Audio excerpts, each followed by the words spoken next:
Welcome back to show. सियासत के हवाले से बात करेंगे, जो कि मुल्क में तो बहुत कुछ हो रहा है, लेकिन इस वक्त हमारी ज़्यादातर तवज्जो अमेरिका की तरफ है। लेकिन उसके बावजूद भी सूबाई खैबर पख्तूनख्वा के वज़ीर आला अली अमीन गंडापुर ने कहा है कि 9 नवंबर को सूबाई जलसे में एक करारदाद पेश की जाएगी और पाकिस्तान तहरीक इंसाफ के बानी इमरान खान तारीख का ऐलान भी करेंगे, तो पूरा मुल्क उसमें निकलेगा। इस तरह की बात कर रहे हैं अली अमीन गंडापुर। दूसरी तरफ अगर बात की जाए तो बहुत सारे तहरीक इंसाफ के रहनुमा हैं जिनकी इमरान खान से मुलाकात भी हुई। फिर ख्वाजा आसिफ की अगर बात की जाए तो वो ट्रंप के साथ मामलात को रिलेट कर रहे हैं कि ट्रंप के आने के बाद इनको कोई उम्मीद है।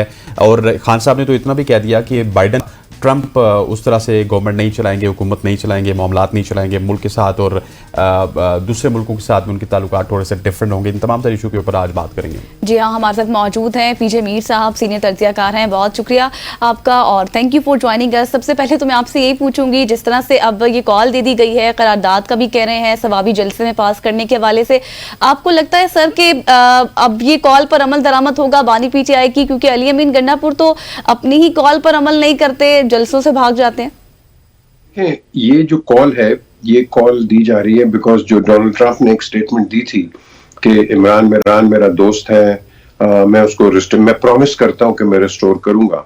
ये उस बेसिस के ऊपर ये एक पावर शो होगा। ये पावर शो होगा किसको?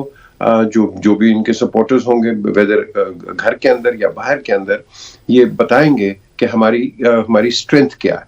तो उसका जो विजुअल इम्पैक्ट है, आई थिंक कि उस पे बैंक कर रहे हैं। बहरहाल बाहर आके आपके पास, वेदर आई लाइक इट और आई डोंट लाइक इट, आपके पास एक इलेक्टेड गवर्नमेंट है। ठीक है, आपने उस पर इतराजात रखें, बिल्कुल आपका हक है, बिल्कुल रखें आप। But at the end of the day हमने एनर्की से बच के हमने एक सिस्टम को चला, उसके अंदर फ्लॉज हैं, प्रॉब्लम्स हैं, पूरी दुनिया में होते हैं। बात यह है कि जब हम डेमोक्रेसी की बात करते हैं, हमारे अंदर एक्सेप्टेंस कोई नहीं है। अब अमेरिकन इलेक्शंस ले ले, कामला हैरिस हारी हैं, उन्होंने कंसीड कर दिया और उन्होंने कहा कि हम कंसीड करते हैं, हम हार गए हैं और हम एक्सपेक्ट करते हैं कि जो नई गवर्नमेंट आई है वो अच्छा चले। हमारे अंदर ये ट्रेडिशन नहीं है। हमारे अंदर हारते हैं, जैसे मैंने पहले कहा, फ्लॉज हैं, प्रॉब्लम्स हैं, इश्यूज हैं, उनको हम ओवरराइड करके हम अटैक्स पे आ जाते हैं। हमने पाकिस्तान की सालमियत को देखना है, ऑपोजिशन ने भी और गवर्नमेंट। और ये अगर मिलजुल के ये काम नहीं करेंगे तो ये, इसीलिए तो इंटरनेशनल जो हम ममालिक की हम बात करते हैं, वो यूनाइटेड हैं, उनकी हुकूमतें चलती हैं, उनमें प्रॉस्पेरिटी आती है। हमारे अंदर क्यों नहीं आती है? अगर हम एक न्यूक्लियर बॉम्ब बना सकते हैं और एक इतना बड़ा एसेट क्रिएट कर सकते हैं, तो ये मुझे बताएं हम बाकी क्यों नहीं कर सकते? क्योंकि ना इत्तफाकी है। तो ये बेसिकली प्रॉब्लम है। ये 9 नवंबर को ये तो नहीं है कि अगर आ जाएंगे तो ये गवर्नमेंट चली जाएगी। ये कोई बनाना रिपब्लिक तो नहीं है कि आप रोडों से गवर्नमेंट्स को हटाएंगे। अगर आपने हटाना है, आप पार्लियामेंट में जाके हटाते हैं, कोई भी गवर्नमेंट हो, आप इधर से ले लो या उधर से ले लो, रूल और रूट आपका पार्लियामेंट है। That's it. एग्जैक्टली, बिल्कुल ऐसी है। अच्छा मीर साहब, आपने एक बड़ा इंपॉर्टेंट पॉइंट रेज किया कि वो केपी गवर्नमेंट को भी रिप्रेजेंट करते हैं, लेकिन केपी के जो अपने हालात हैं वो भी इतने ज़्यादा स्टेबिलिटी की तरफ हमें नज़र नहीं आ रही। इकोनॉमी की बात कर लीजिए, टेरर की बात कर लीजिए, सारी चीज़ें वहाँ पे हैं। तो ये जलसों पे ज़्यादा फोकस, फिर गवर्नेंस की तरफ फोकस नहीं है, कहीं ना कहीं पे तहरीक इंसाफ को तो इसका नुकसान पहुंचेगा। यही तो वजह है। ये गवर्नमेंट जो है, फॉर एग्जांपल आज हम अमेरिकन अगर इलेक्शंस की बात करें, ये कामला हैरिस हारी क्यों है? क्योंकि इसने बिल्कुल टारगेट शुरू कर दिया था डोनाल्ड ट्रंप के ऊपर। ये नहीं बताया कि हम क्या करेंगे, ये नहीं बताया कि ये, हालांकि इसको पॉपुलैरिटी मिली है ईमेल अबॉर्शन के लिए, लेकिन मेल्स ने ट्रंप को वोट दे दिया 54%। खवातीन की एक तादाद थी उनके साथ, कैमला हैरिस के साथ, लेकिन हाँ बिल्कुल थी उनके साथ, लेकिन जो मेल वोटर है वही आप उसको यू टर्न मारे, 54% ट्रंप ले गया उसके अंदर। यहां क्वेश्चन उठता है जो अब हम अपनी इंटरनल पॉलिटिक्स की, इन्होंने टारगेट किया हुआ है शहबाज शरीफ या नवाज शरीफ।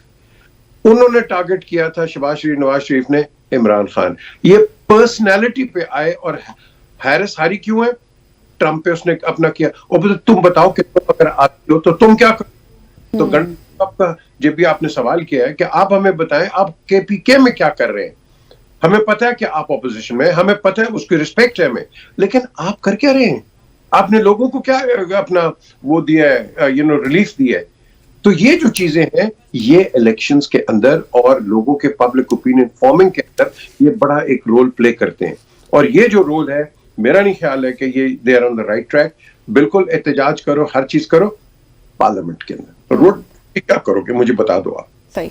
मीर साहब एक चीज़ ये भी बताएं, इसको भी हाईलाइट कीजिएगा। अब जैसे कि कल एक प्रोग्राम में बात कर रहे थे अली मोहम्मद खान साहब की एक मुस्बत पेशरफ्त है ट्रंप के आने से, लेकिन इसको हम पाकिस्तान की टेक्सचर में कैसे देख सकते हैं, क्योंकि ग्राउंड रियलिटीज क्या है, किस बुनियाद पर एक्सपेक्टेशंस हैं पीटीआई को? इमरान खान को चाहिए कि अभी एक स्टेटमेंट दें कि ठीक है प्रेसिडेंट ट्रंप ने मेरे मुतालिक बड़ी अच्छी एक बात की है प्रेस कॉन्फ्रेंस में, ये व्हाटएवर एक वीडियो सारे के पास ये, तो उनको चाहिए कि थैंक यू वेरी मच, लेकिन हम एक सॉवरन मुल्क हैं और हम इसको अपने अंदाज से लाएंगे, हमें किसी की कोई इंटरफेरेंस नहीं चाहिए और हमें किसी को ये नहीं चाहिए कि आप whether it is Imran Khan, whether it is Shehbaz Sharif, whether it is Zardari, इनका किसी का कोई हक नहीं बनता कि आप हमें आकर डिक्टेट करें। हम एक सॉफ्ट नेशन है, ये होती है स्टेट्स, ये होती है नेशंस। तो अगर हम कहें हाँ जी वो मुझे आके बचा देगा, वो इसको बचा देगा, वो उसको कर देगा, फिर आपके मुंह नहीं चलते। फिर वो जो बात होती है ना जो दारी साहब, लंगड़ी लूली जमहूरियत, फिर यार लंगड़ी वो लूली जमहूरियत ही चलेगी। हमें अगर डेमोक्रेसी चाहिए तो स्ट्रॉन्ग साउंड फुटिंग के ऊपर, नेशनल इंटरेस्ट के अंदर everybody has to be on the same page. अगर आप एक पे नहीं होंगे पीपल विल टेक एडवांटेज, और आपका जो सबसे बड़ा पॉलिटिकल एडवर्सरी मैं कहूंगा जो हमारा नेबर है उसका एडवांटेज ले लेता है। अच्छा मीर साहब, ये बड़ा अनफॉर्चुनेट है, आपने जो पॉइंट रेस किया, मैं समझता हूँ कि आपने समुद्र को कूजे में बंद कर दिया। एक तरफ मियां साहब ने जब अमेरिका का विजिट किया, उन्होंने कहा मेरा बड़ा शानदार विजिट हुआ, मतलब हम जब अमेरिका के विजिट करते हैं उसको शानदार कह देते हैं। फिर अब जो पाकिस्तान तहरीक इंसाफ को देखा जाए, वो सारे सेलिब्रेट इस तरह कर रहे हैं जिस तरह ट्रंप पाकिस्तान तहरीक इंसाफ का कैंडिडेट था और वो कल आके खान साहब को छुड़ा देगा। हम खुद लोगों को इन्वाइट करते कि आए और हमारे मामलात में मुदाखलत करें। बिल्कुल सही कहा आपने। देखो ना, अब हमारा एक जस्टिस सिस्टम है और अगर हम जस्टिस सिस्टम को ओबे नहीं करेंगे, यू रियली थिंक कि फॉरेन डायरेक्ट इन्वेस्टर इधर पाकिस्तान में आएगा? कि अगर कोर्ट्स एक ऑर्डर करते हैं उसकी इंप्लीमेंटेशन नहीं है, बिजनेस वाला कोई नहीं आएगा। मुझे पता है, मैं ये जब सोजोन 2000 हुआ था, यहाँ के टॉप बिजनेसमैन आए थे, तो उन्होंने हमारी जो सिचुएशन देखी, एक आदमी उसका नाम है जेम्स कैन, जिसको नाजिम खान भी कहते हैं, उसने कहा यार अगर ये हालत इस वक्त हमारे लिए ये है, you really think it is conducive for me to invest in Pakistan?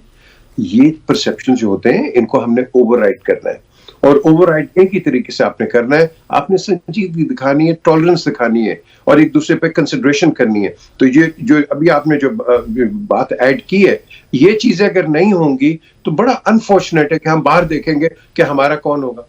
और यार ये गवर्नमेंट ये ब्रिटिश राज तो नहीं है ना, ये तो अब आपको एक मुल्क मिल गया, इसको चलाएं। आपने क्या ब्रिटेन की तरफ देखना है, अमेरिका की तरफ देखना है, यूरोपियन यूनियन की तरफ देखना है, या रशिया चाइना की तरफ देखना है? आपने अपने घर को ठीक करना है।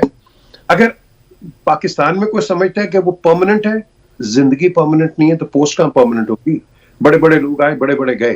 तो हमें larger and in a bigger picture Pakistan की जो हमारी जो इस वक्त टूटा हुआ फ्रेगमेंट है, इसको जोड़ना है from every aspect, whether it is religion, whether it is democracy और whether it is your corporate affairs. हमने सबको जोड़ना है।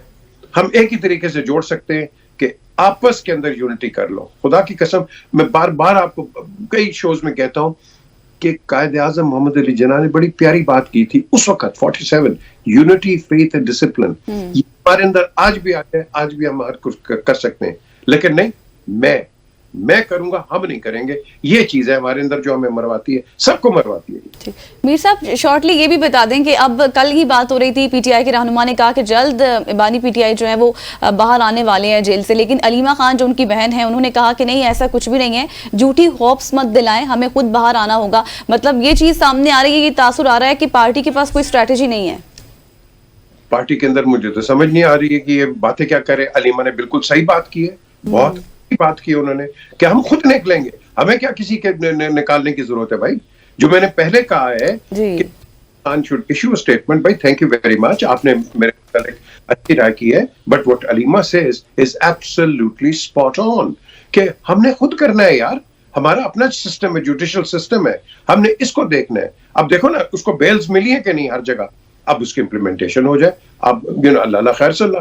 तो क्वेश्चन इज, अगर हम अपने सिस्टम को खुद खराब करेंगे, एक कहानी है, एक मैक्सिम है कि what goes around comes around. बिल्कुल ऐसे ये what goes around comes around. PJ Mir साहब हमारे साथ मौजूद थे, सीनियर तज्जियाकार, जो कि पाकिस्तान के पॉलिटिकल नक्शा है उसके हवाले से बात कर रहे थे। ख़वातीन और ज़ात यहाँ पर वक्त वो चाहते हैं एक शॉर्ट सी कमर्शियल ब्रेक का, ब्रेक लेते हैं, वापस आते हैं। Stay with us.